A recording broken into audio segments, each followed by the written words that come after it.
Hi, I'm Monty Nero, creator and artist of Death Sentence Cyberpunk. You can find me on montenero.com, Montenero at Twitter, Facebook, Instagram, and you are watching and listening to Two Geeks Talking.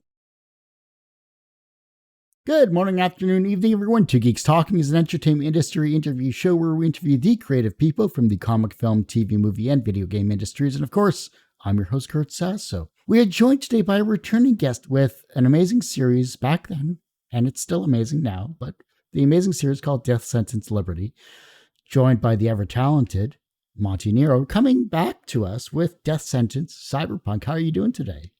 Yeah, I'm good. Nice to see you again. Thanks for having me on. It's good having you back on. For those that don't know anything about yourself as a creative person, tell us who you are and what you're bringing to Two Geeks Talking. Monty Nero, writer, artist of comic books, mostly self-published, creator-owned comic books. That's why I got into comics 10 years ago, is to do my own stuff, realize my own vision, try and do something new and interesting as far as my talents will allow. Yeah, Death Sentence has been going for 10 years, initially sort of written and co-created by me, and I did the covers and the character designs. I started drawing it myself. The last three issues have also been drawn by me as well as written and lettered by me. And now I've taken that forward with a new concept, 100 years in the future, which is a cyberpunk take on the sort of themes of the story. I'm always fascinated not only by your art style, but your creativity as well. And Death Sentence Liberty, if those that haven't picked that up, it's an amazing series in itself. So I can't wait to see this newest iteration and your creativity with that. From a creative genesis standpoint here, what sparked the creation of Death Sentence Cyberpunk, weaving together cyberpunk, film noir, and a murder mystery? Really, if you think about it, I've been doing Death Sentence for 10 years. And it's very focused on ideas and stories and characters and themes that I invented 10 years ago. And then I've developed them and built the world up over that time. And there's been obviously lots of new characters and new themes introduced and stuff. But it's basically 10 years of doing the same take on the situation in a contemporary style. I mean, obviously, when you're drawing it, that means a lot of drawing of contemporary locations and streets and clothes and vehicles and things. What I found in the last couple of issues that I drew was the so-called harder stuff, which is like the crazy sort of like three-point perspectives over a city with loads of buildings and loads of characters rioting and, all kinds of stuff like that. I actually enjoyed drawing those a lot more than the sort of standard stuff that people might enjoy drawing. And then after I'd done sort of three issues of drawing it, I was just really hankering to draw something different. So that was really the reason why I wanted to change the sort of style and the look of what I was making. Also, I think after 10 years, I enjoy the character design side of it and designing like the look and the feel of the comic, because I think that's why Death Sentence has lasted 10 years and why it's still popular. There's a stylish sort of cohesive feel to the characters and the comic. I just felt the need to sort of do that again and do a whole new set of characters, a whole new set of designs. And, you're drawing these characters that 10 years ago, they were quite kind of ahead of their time. And now I want to do that again and have characters that sort of, were a bit interesting and appealing to like today's audience. Just the sort of thing that I'd come up with now rather than then. And that ties in with just my love of cyberpunk, sci-fi, detective stories, murder mysteries. And of course, over those 10 years, I've written down so many ideas and notes and plots for stories that don't fit into the existing Death Sentence framework, because they're sort of cyberpunk or they're sci-fi or they're ideas for cyberpunk worlds or they're sort of like murder mysteries that aren't going to fit into the plot I've got worked out for Death Sentence. So it's just a chance to bring all those things together and do a new comic that's really exciting visually and sort of thematically. The cyberpunk genre itself is a fun area to live in because we've seen Blade Runner, we've seen obviously Cyberpunk 2077, the video game. People don't understand that your city itself is kind of a character in its own right in that respect, which is just incredible because you're so focused. Sometimes you're so focused on the characters, but you don't realize that the city is that third character that you never realize. Yeah, exactly. The tract, as it's known. So there's no state, there's no country or countries in this future. The tract is where the population of the future are living. It's a kind of living city. in the sense that biotech has progressed to the state where the infrastructure of the building is, to all intents and purposes, alive, powers on sort of natural energy. It's almost like taking on food, and it needs nutrients in order to function properly. And you get these root pipes kind of like all over everything, which go into the earth beneath the city. And some of these are huge and some of these are smaller tributaries. They're full of this like sort of glowing kind of blue substance, which kind of like gives power to the city, and it gets its power source basically from the earth beneath the city, which is basically where all the dead people are from the pandemic virus that I was writing about in Death Sentence. Ravaged the planet. It's basically a living city, the remnants of people, and the city's powered by all the dead people beneath the city being drawn up and powering this new city. The buildings can actually move like very sort of subtly, and they're kind of like slightly competitive with each other. So they're kind of like, in the same way that plants kind of grow in a rainforest to try and reach the sunlight, they're kind of like, the sort of root pipes are kind of like, tangling each other and trying to sort of get as much sort of power for their. And obviously, this is all like controlled carefully with the technology of the time within like limits that are useful, in that you want something to actually find power appropriate to what it needs to do for itself within a certain sort of radius that you prescribed for that building. That's actually what you've designed it to do. But then obviously there's sometimes malfunctions, which is where the entertaining kind of stories come in, and that's part of the fabric of the plot of the story. We should talk about the actual plot of the story. We haven't kind of touched on that, but what is the plot of Death Sentence Cyberpunk?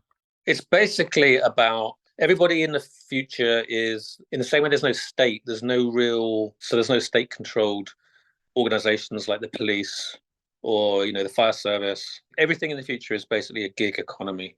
So people that are working as police are basically just freelancers that are on a sort of gig based hiring and firing structure, and a lot of it is based on how well their case is trending on social media as far as what kind of resources they can get for solving that crime. So obviously, the more dramatic and important the crime, the more kind of people are worried about it, the more kind of eyes are on it, the more resources you get, the more pressure there is to solve the case quickly. You'll also get you've got a sort of instant democracy situation with social media, people voting all the time and all kinds of things. And that can lead to some very quick changes in the actual laws governing the whole city, which can be it's like a massive problem for someone like Kramm, who's the detective, one of the main characters, because he's got a very firm set of principles and he doesn't agree with what's going on with a lot of this technology in the cities. He doesn't go along with it, so he's not very popular, so he doesn't get any resources, and he's got all these crimes he wants to solve that he's really passionate about, but he can't do that. Done this sort of long-term surveillance on something that's kind of very personal to him, and he gets a sort of hit on it where he discovers this really disturbing sex crime where there's all these kind of like these people that they're called skin freaks, and they basically want to make love naturally, which you can't do in the future. Another plot point is everybody wears husks, which is an invisible membrane that completely isolates you from the natural environment. And the reason is that these pandemic viruses were so deadly that people have had to do that to survive. So you get implanted with this biotech, at birth, and then it never leaves you. So you spend your whole life basically not able to touch someone naturally, and you get all these enhanced kind of sensations from the husk that you're wearing. So, it makes things ostensibly kind of more exciting, sex is more exciting, sensations, flavors, whatever. But it's all basically artificial. And obviously you get desensitized to that. So that just becomes normal. So sort of something as mundane as like, making love to someone naturally, it's like very unappealing to 99% of the population. And people think that people that do that are really, really freakish and they're disgusting because they're spreading viruses and they're sort of hunted down quite ruthlessly. when he finds this case, it stirs a lot of interest in the city, and he finds himself with all these resources and all this attention, and he's got to solve this case really quick. The public and certain other parties in the city want him to wrap it up in a very sort of obvious way, and he thinks that it's not as complicated as that, because he discovers this conspiracy that's surrounding the virus and the way these people died, and he wants to investigate that. It's all just about the conflict. There's lots of original elements to it. I just really like a lot of traditional detective and murder mystery and film noir, cyberpunk. And I want to incorporate that kind of atmosphere and that kind of feel into it, whilst also doing like original ideas and original plot points and things. Nice. Oh, that's amazing.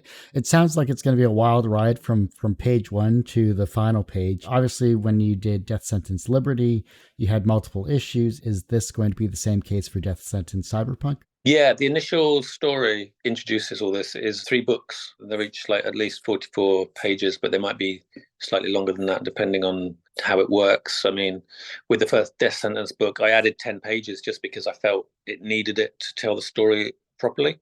And I think that really paid off, because obviously it cost me quite a lot of the time. I think the fact the book's still selling now is because I actually told the story with a really satisfying ending. So if I need to put 10 extra pages in to do that, I'll do that. So that's always the case with all my books. But yeah, the way it's got scoped out, it's basically 44 plus pages per book. And then that'll tell this initial story. One of the issues I had with the comic was which story to tell first, because I've got lots of stories worked out for this cyberpunk detective environment. The way I decided to do it in the end was, initially I just got this whole plot worked out, which is basically this one long story that's like a film. And then I thought, the way I like to tell stories anyway in comic book form is like, so that there's a satisfying story in each comic anyway. And then I thought, like, well, I've got so many of these other nice little stories in each book. You'll get like what seems like a complete story. There'll be like a finish to that particular book that's like, oh yeah, satisfying, that wrapped up this thing and that thing. So each story is basically going to form part of a bigger narrative. It's a little bit like some of the Hellboy stuff, where you get some longer stories and some short stories. And a lot of it kind of all ties in with the same villain or the same case or something, same characters. So that's definitely an influence on how I've approached sort of telling these stories. I love intertwining stories. I love the fact that you're building up the world into a larger scale than what one issue can hold. So I'm glad there's more than one issue to see there. Were you recently in a motor accident? Oh, yeah. That was a big part of the art of the book. Yeah, it was quite nasty. It was sort of 70 mile an hour on the motorway. Someone just massively overspeeding just came into the back of me and then like spanned me across 4 lanes. We both span across 4 lanes. It was just pure luck that no one else hit us while that was happening. I was in the 3rd lane of 4, and he hit me so hard that we both basically ended up right near the hard shoulder, which is on the inside lane. From that point of view, once I'd seen what was happening, I was able to get off the motorway and onto the hard shoulder very quickly. And then I was able to get him off the motorway and onto the hard shoulder quickly as well. Very dramatic. The car was, obviously a write-off. Then there was also the whole situation of dealing with the police, insurance companies, which was nightmarish. The whole insurance situation was, if you have this kind of accident, it was just horrendous.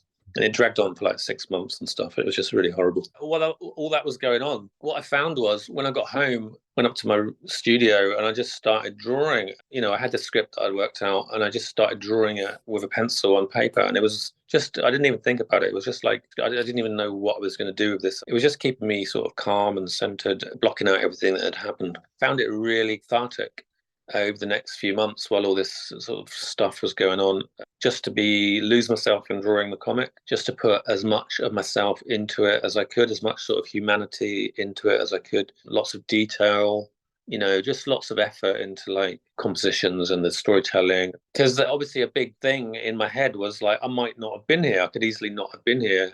It just really due to luck. I could have easily not have been here to do this. So I want to make a real statement that I'm still here and I can do this stuff, and I want it to be, something really special, so that I'm not wasting my time doing it, because comics are hard work for any artist. Anybody that makes out a comic, draws a comic, doesn't matter how good it looks, it's a hell of a lot of work to do that amount of art. What I found is, if I do that work and it looks good and people say it's good, that's one thing. But if I then put the extra effort in to go the extra mile and do something really amazing on each page and with each panel, just something that's like a bit clever, a bit interesting, really eye-popping, that extra time is worth an enormous amount to me as like an artist, as far as how I feel about what I'm making. And then hopefully as well to other people see what I'm doing and kind of connect with it. Because I'm a writer artist, every sort of scene or panel or situation I can kind of interpret as I'm drawing it. I can change it, I can make it better. Like there was a scene I'd written it, happening in a sort of like futuristic factory sort of situation. And then I realized that actually the way the story, what needed to happen in the story and the interaction between the characters, it could happen just as well in zero gravity. So I designed this kind of like zero gravity chamber where it's used for recreation. And then that just makes everything that happens in that scene just so much more interesting because it's happening vertically rather than in the traditional kind of horizontal. You can draw all this really interesting kind of tech, which is another thing that I really wanted to do, is just draw loads of really cool cyberpunk technology and design things, in the future, weird machines and stuff. So I can do all that because it's like a zero G chamber. Yeah. And like I can just decide what that looks like. So it just makes everything that happens visually interesting, and I try and make lots of widescreen, eye-popping like pages and panels. The way I sort of pace the action. Death Sentence has always been like a very fast-paced. And the other thing I like is I really like just the way visual storytelling happens on the page, and the way you get a really nice flow to a page, your eyes across it and stuff. And that's always been like one of my strengths. Even back when I wasn't like the best artist, it would still be a really nice bit of storytelling as far as visually the way it would all flow. I really enjoyed doing that. It's just like getting the action to flow in a really kinetic kind of powerful way that really pleases the eye when you're reading it. There should be lots of wow moments when you read the comic. The one thing I enjoy about your art style, the fact that you can go full color, but you can also do black and white. And in this particular comic, you've really hinted at the blue tints and the neon, and you've been really like focusing on that. And I think it just adds another level to a black and white comic. It just looks incredible. It just draws the eyes to so many different things, but you're still focused in on what the characters are doing, and you're still focused on the little details that you're adding to it. I think it just adds that nice extra touch that I don't think many comics do these days. Thank you. Yeah. As a sort of designer, I really wanted to have like some kind of original look to the book. And that's very difficult because there's so many people doing cyberpunk and there's so many great artists out there, that to have something that you just look at it and you think like, oh, right, that's Death Sentence Cyberpunk. I can tell just by looking at the panel. I can tell just by looking at the art. That's the trick of it. So trying to find that and developing that was a key part of it. And then also that comes from just making it more and more personal and just using the tools that I naturally use without, if I'm just left to my own devices, what would I pick up and draw with?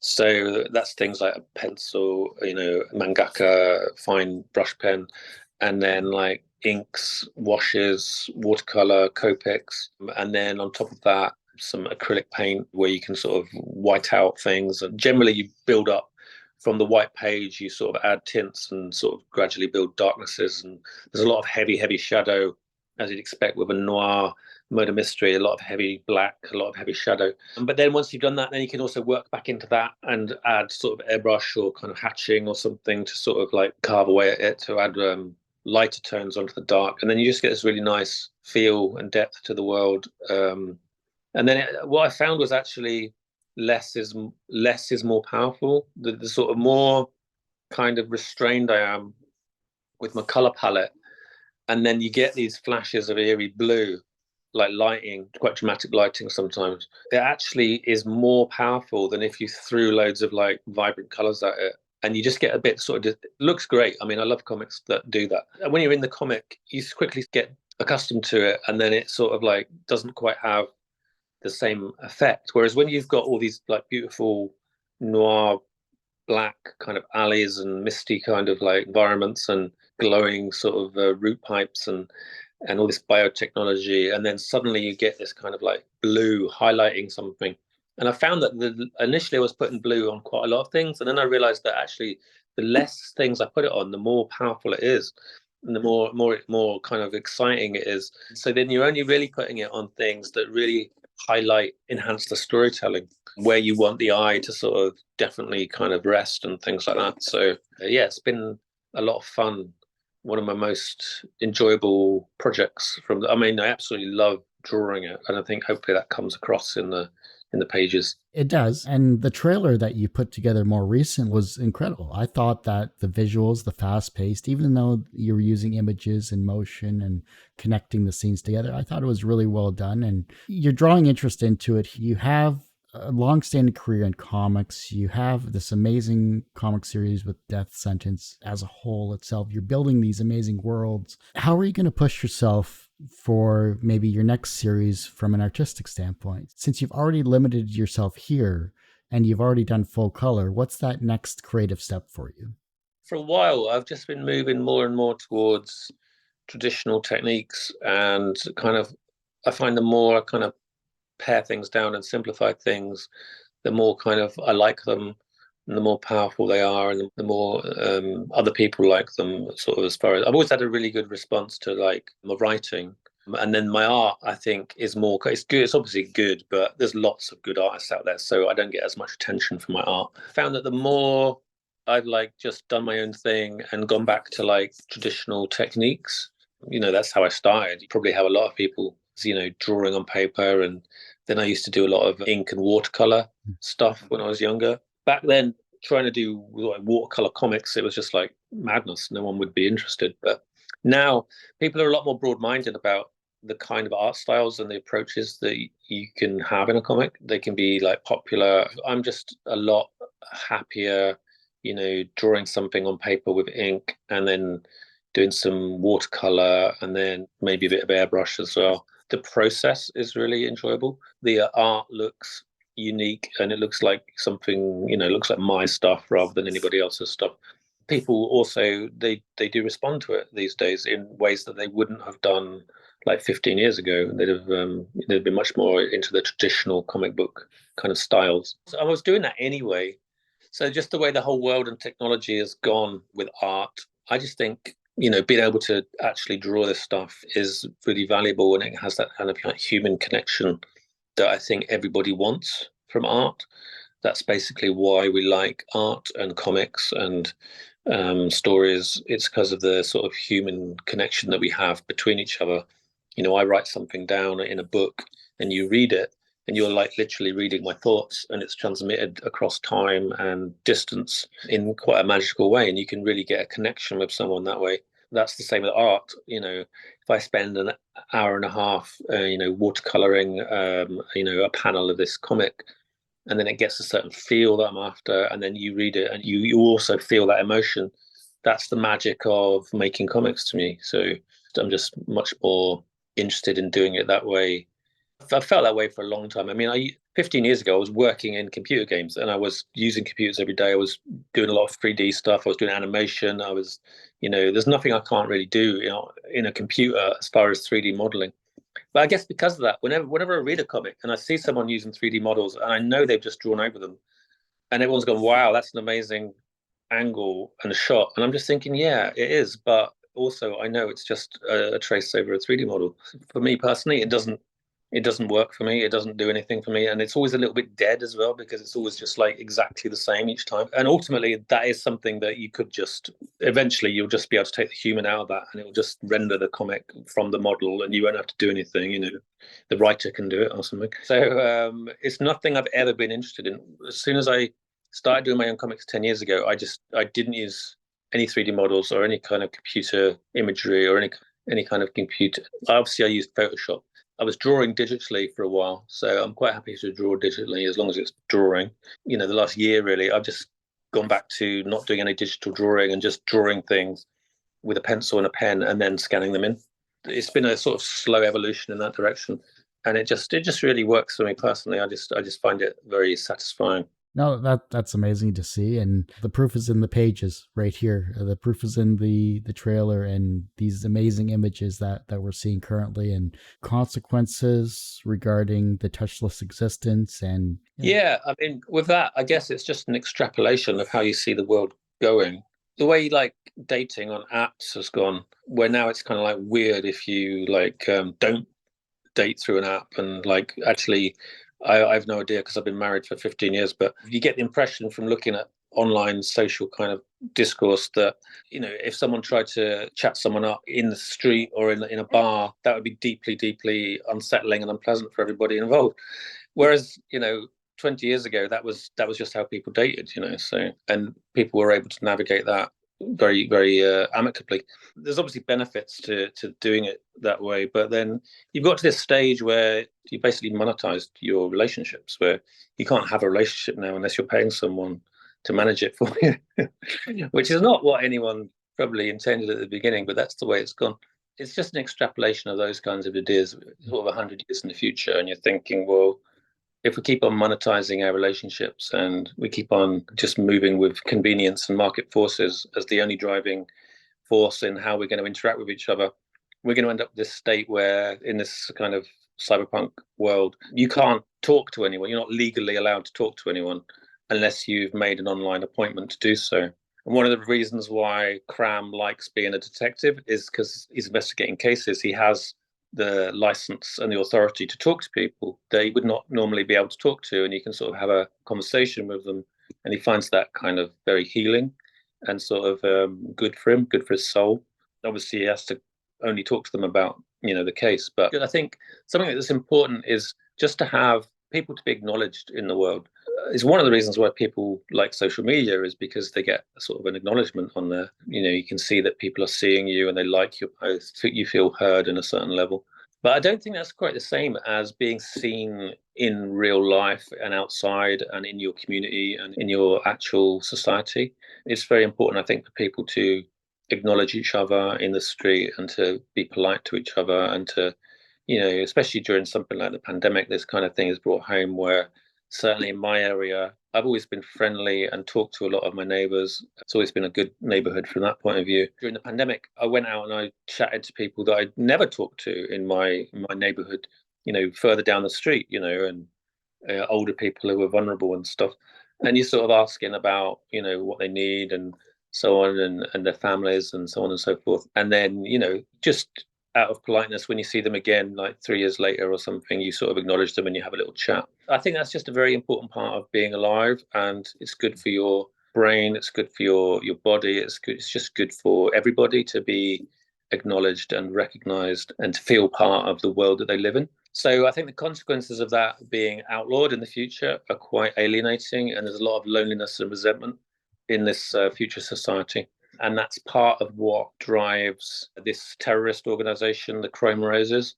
The first story in the Death Sentence Cyberpunk universe is called Chrome Roses. And we kind of discover through the story what that means. It has a few different kind of meanings. There's this terrorist group who are trying to basically blow up all this infrastructure that they don't agree with, that's forcing humans to sort of live in this kind of way. Kramm is ostensibly tasked with finding, and as far as the public want, they want them executed. And Kramm is investigating this, and he starts to sympathise with a lot of their ideas.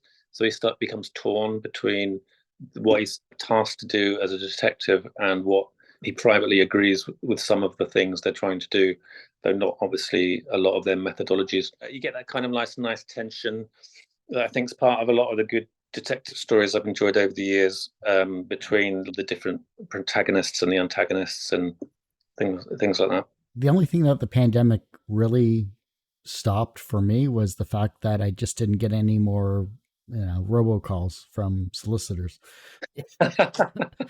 which was a nice touch, to be honest. But yeah, it forced us to kind of look into ourselves.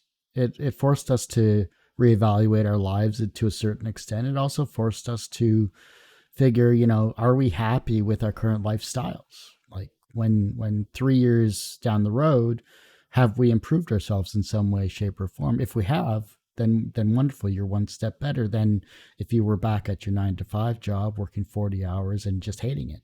So it gave us a bit of freedom, but it also gave us that isolation, like you mentioned. It was just something where, how do you want to live your life? You could die the next day.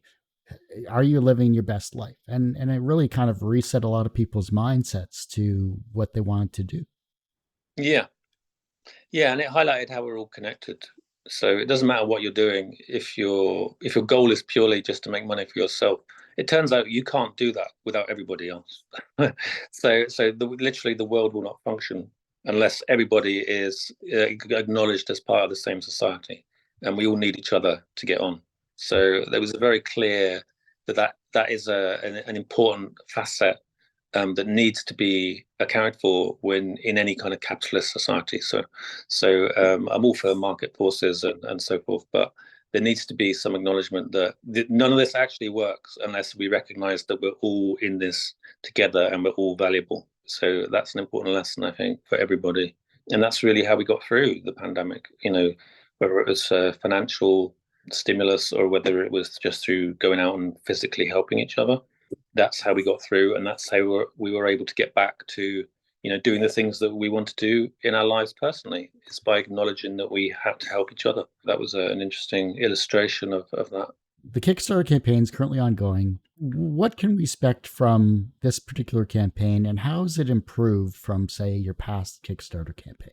Well, over the years, I've done a few Kickstarter campaigns, and what I've learned is basically to focus everything on the comic and the quality of the comic, and then any kind of rewards and extra bonuses kind of all center around making the comic and the artwork, art prints that come with it as well.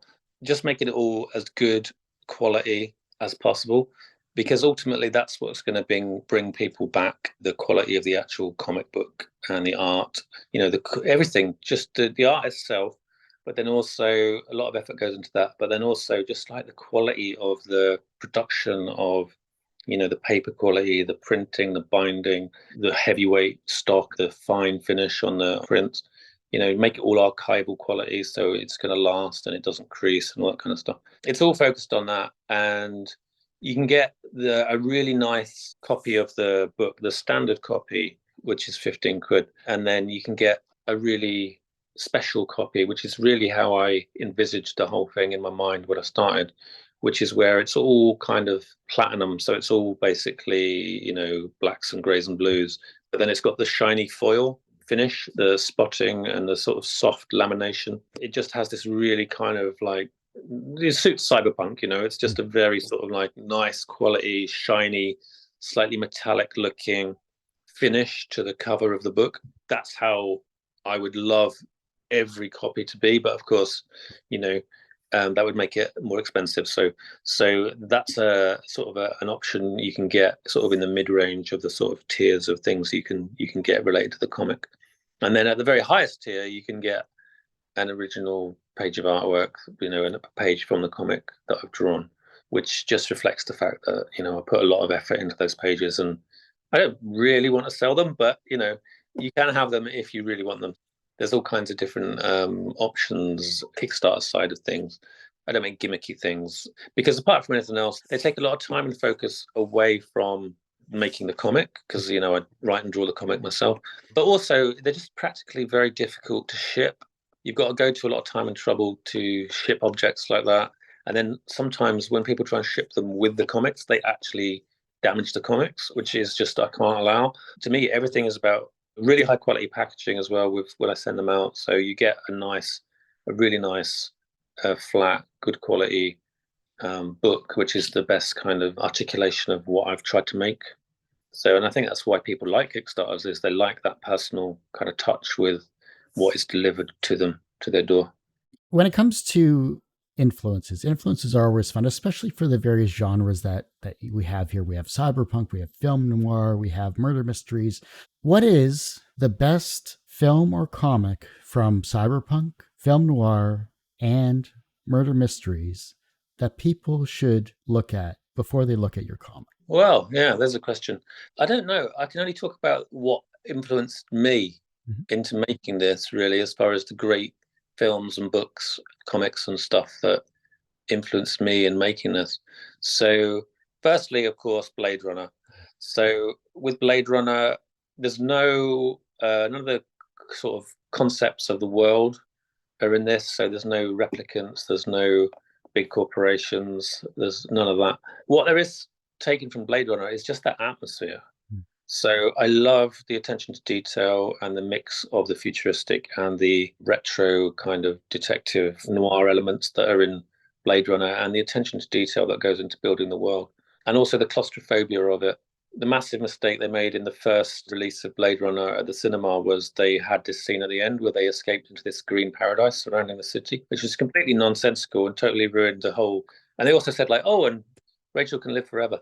So they totally blew the whole concept of their own film. It was a lot of studio pressure that led to that. But to me, with Cyberpunk and a lot of the Cyberpunk that I've enjoyed since Blade Runner, I get very frustrated when they set up this really cool Cyberpunk world and characters, and then they just totally think, oh, this is boring, and then they go and do something else halfway through, like they go off to another planet, or they go off to a completely different environment or something. And I'm just like, that to me is not Cyberpunk.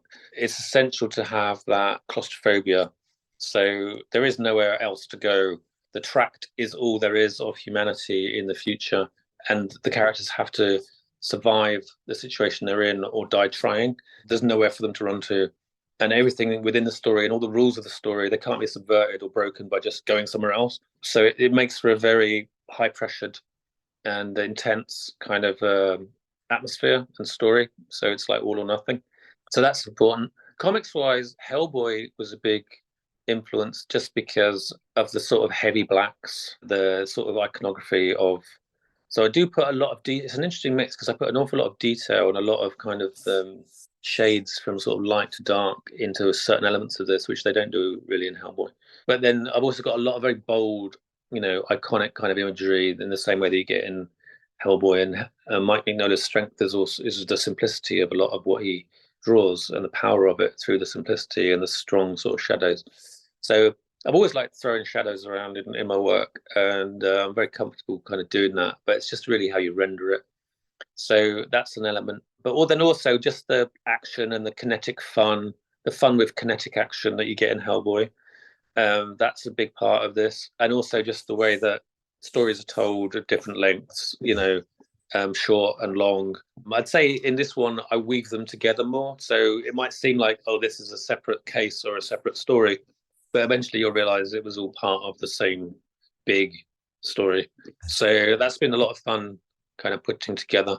Film noir, I've always loved the lighting in film noir. Yeah. And from when I first started drawing comics, and I used to try and practice, well, how do I draw a face? When I was sort of 18 and I was just trying to figure out how to draw comics, I would look at a lot of film noir because the way they light a face or a character or a scene is just, it's perfect. It's simple. And you see the way that I light things and the way that I sort of put shadows under things. It's all the way through my artwork. It's very influenced by film noir. But what I didn't do back then was also do those big, bold, heavy black shadows and noirish environments, which obviously I'm doing a lot in this. So it's just kind of like carrying that forward. But then also you've got like the storytelling in things like, the Maltese Falcon and The Big Sleep and all those kind of films. There's a lot there that you can enjoy and take from and update, get a similar vibe whilst doing something new. So that's the trick of it. And then obviously Cyberpunk, I'm just very much like a 80s Cyberpunk guy as far as, fiction, all the original kind of William Gibson stories, Neuromancer and all that kind of stuff. And they're I find them quite fascinating because I read them a lot when I was younger. I reread them quite recently, and it doesn't feel futuristic because a lot of it's so dated, like the whole idea of jacking in and the sort of corporations and the all the excitement that he has just describing what is basically a very basic internet kind of connection. It almost feels like it's a parallel sort of fantasy world rather than a futuristic environment now. But it still has the same kind of visceral power, and there's a lot of style and atmosphere about the characters and the environments that I like, and that I sort of do similar things with, whilst trying to do my own take on it. I just find with cyberpunk, the 80s angle is very important. With noir, you're using a lot of 30s and 50s kind of iconography with some of the designs and some of the lighting and the characterizations and things. But with cyberpunk, you've got to have that 80s kind of vibe. There's no reason nowadays to think that the future would be full of like pipes and cables, but they're essential for cyberpunk. You've got to have pipes and cables, and all kinds of other mysterious gubbins that doesn't really exist yet but could exist in the future. And then the way that I kind of like rationalize all that in my mind is like, oh, this is all biotech, and they need these kind of like fuels to sort of from the earth and other different sort of chemical compounds needs to sort of channel all this kind of technology because it's 80s. Some of it's quite boxy, which is quite fun. And just to me, that's essential for cyberpunk. There's certain visual elements you have to have in cyberpunk, and you have to have them other visual elements that are essential to film noir and detective fiction, and then like mixing these together in a new way is kind of like what I'm trying to do. Well, Monty, I do hate to say it, but that ends this particular episode of Two Geeks Talking. I want to thank you so much for coming back on the show. Oh, thanks for having me. It's great to talk to you, and you're always come up with some great questions, and honored to be on the show. Before I let you go, where can we find you? How can we support you? Of course, where is this amazing Kickstarter campaign and anything else you'd like to promote? Oh, thanks. My Twitter handle and also on Facebook, on Instagram, Monty Nero, MontyNero.